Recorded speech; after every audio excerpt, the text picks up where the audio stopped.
لمعالم لملامح فريق متكتل بشكل كبير يدافع بشراسه والى اخره. كيف تفسر هذا الامر كابتن محمد؟ خلينا نتفق ان هو سي اسم كبير وله خبرات كبيره، وحتى له خبرات مع في كاس العالم مع منتخب سويسرا.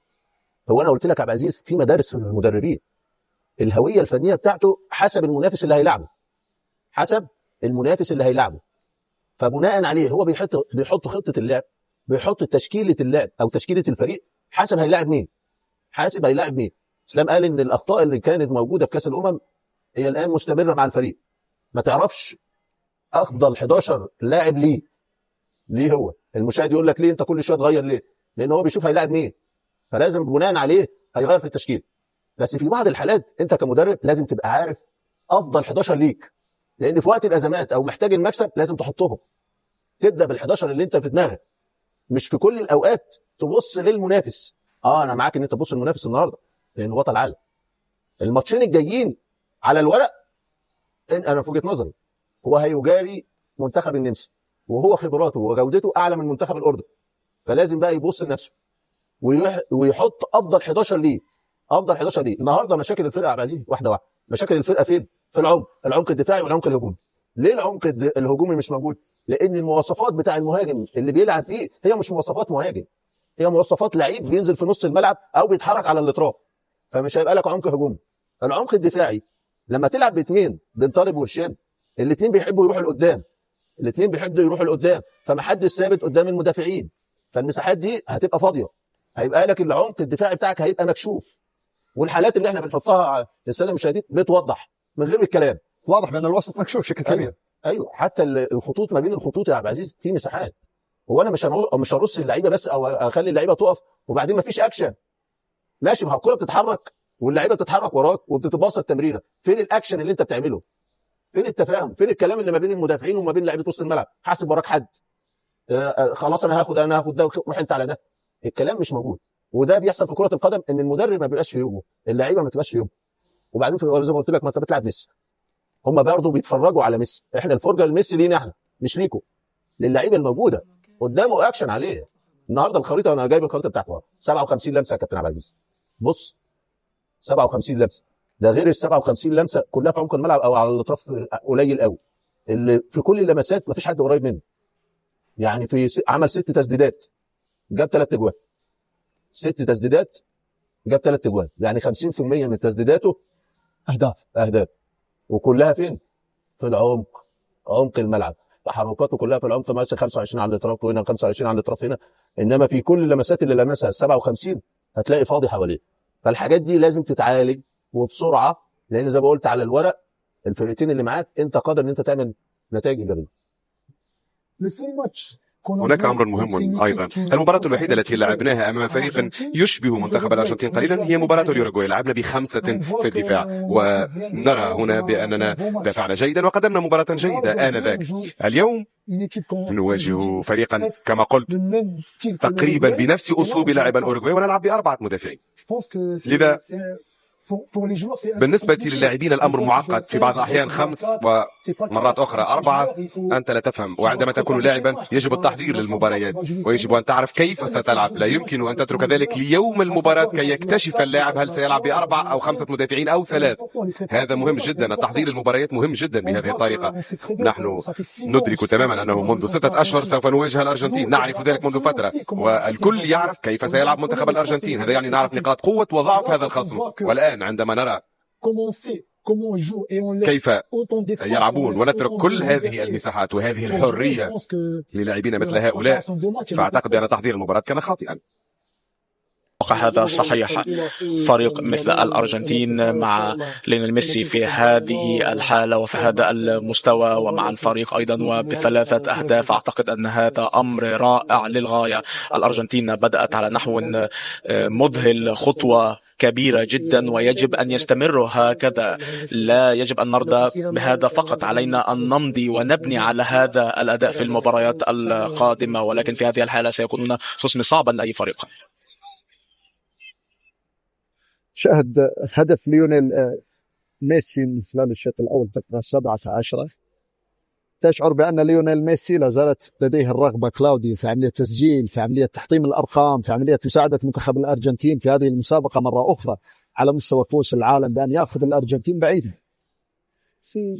نعم، هذا صحيح. هو لا يزال لديه هذه الرغبة بالتأكيد، وهذا ما يظهر. يريد أن يدافع عن كأس العالم. هو حقق اللقب في قطر، ولكن هو يرغب في الدفاع عن هذا اللقب وأن يستمتع. وإذا واصل هكذا وبهذه السعادة التي لديه وهو يلعب وهذا الاستمتاع، وكيف يدفع الفريق إلى الأمام، أعتقد أن هذا مهم جدا بالنسبة لنا. هارد لك في الإسلام. نتيجة يعني قد تكون منطقية. الجزائر لعبت اليوم أمام أبطال العالم. تشعر بأن الفريق لا زال يحاول انسجام بشكل أكبر. رأيك فيما حدث في هذا اللقاء؟ رأيك في قراءة بيتكوفيتش أيضا للعب أمام الأرجنتين؟ حسنا، أظن بأننا رأينا منتخبا أرجنتينيا سيطر على هذه المباراة وعلى محتواها. عرفوا كيف يجارون النسق كما يريدون، وكذلك في لحظاتهم القوية استغلوها ولحظاتهم الضعيفة تمكنوا من حمايتها. عرفوا متى يصعدون النسق، متى يجب أن يدافعوا. من ناحيتنا نحن لم نعرف كيف نفعل ذلك. أظن أنه منذ البداية ربما كان علينا أن يكون هناك لاعبون يذهبون أكثر نحو العمق. قلت ذلك وأكرره، كانت هذه مباراة أمام بطل العالم. نحن ندرك تماما أنهم سوف يضغطون وسوف يهاجمون، وأننا سندافع كثيرا. منذ البداية كان يمكن أن يكون هناك عمورة ومحرز ولاعبون يذهبون أكثر نحو العمق كي يكون هناك حلول في الهجوم. ثم عندما تواجه لاعبين مثل ميسي تترك مساحات كثيرة، أنهم لا يسامحون. هذا هو المستوى العالي، وهذه في الحقيقة مباراة جيدة بالنسبة لنا، قد تساعدنا. لا يزال هناك مباراتين يجب أن نجهز بشكل جيد لما تبقى كي نتخطى مرحلة المجموعات. شاهد هدف ميسي في مرمى لوكا زيدان قائد المنتخب الأرجنتين بهذه الأهداف الثلاثة. المشاهدين الأعزاء، وصل برقم ميروسلاف كلوزي نجم منتخب ألمانيا سابقا من 16 هدفا. دعونا نذكر ونسترجع أبرز هدافي كأس العالم بأرقامهم الكبيرة على مستوى الأهداف: ميروسلاف كلوزي، ليونيل ميسي ب16 هدفا، رونالدو نازاريو البرازيلي ب15 هدفا، كيليان مبابي الذي يلعب أيضا هذه البطولة سجل هدفين في مرمى السنغال، عدل رقم جيرد مولر نجم الكرة الألمانية أيضا ب14 هدفا. ويبدو بأن ليونيل ميسي كابتن محمد أمام تحطيم الأرقام هو وكيليان مبابي في هذه البطولة. يعني النهاردة شفنا البطل والوسيط ونجومهم في حاضرين، يعني نجومهم جاهزين. شفنا ميسي النهاردة هاتريك، شفنا كيليان وانطلاقاته. فرنسا عندها خط الهجوم طيارات. الشكل بتاع الأرجنتين الهجومي مختلف. فين خطورة الأرجنتين يا عبد العزيز؟ في العمق. النهاردة المنتخب الجزائري سايب العمق، سايب المساحات في العمق. يعني ميسي وصلت له كرة أكتر من 50 مرة، معظم اللمسات بتاعته هو لوحده وفي مساحة فاضية. فده في ربع متر هياكلك ويروح الكورة ويعملك ويرقصك. تديله انت 20 متر 10 متر. يعني مع بعض هنشوف الحالات اللي احنا جايبينها لميسي، اللي دايما بيستلم في عمق الملعب ويفضي نفسه في العمق. مفيش حد بيقول له انت رايح فين. المساحات واسعه بين الخطوط، ده اللي اتكلمنا عليه بين الشوطين في الهدف في الاول. استلم لوحده، لف، سدد لوحده قوي خالص. محدش بيقول له انت رايح فين، ولا حد بيضغط عليه، ولا حد بيضايقه. فطبعا ما بيتضايقوش، فخلاص هيحطها زي ما هو عايز. وحاجه تانية، ممكن احيانا العمق الدفاعي بتاعك مكشوف، حارس المرمى يحميك.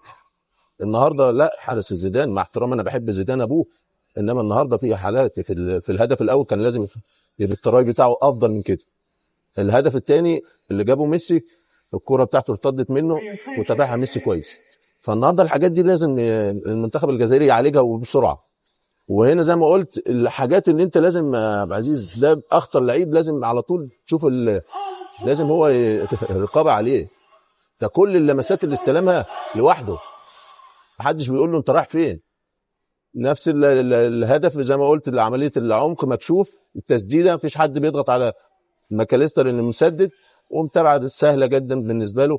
فاعتقد النهارده الحاجات الدفاعيه دي لازم تتعالج وبسرعه. انت مش كل يوم هتلاعب بطل العالم. النمسا والاردن مستويات اقل، بس لازم يبقى التركيز الدفاعي خاصه في عمق الملعب مع التعامل مع حارس المرمى بالنسبه للفريق. هنا عمق الملعب بص ما تشوف مساحات واسعه قوي قوي كتير، فهيستلم ويحضر نفسه وشايف ده ميسي مش اي حد، فهو شايف المرمى ومكشوف حطها صعبه على حارس المرمى. ده اللي يمكن الهدف الوحيد اللي لا يلام عليه زيدان. انا زي قلت الاخطاء الدفاعيه كارثيه والمساحات كتيره قوي في عمق الملعب هي اللي كشفت منتخب الجزائر.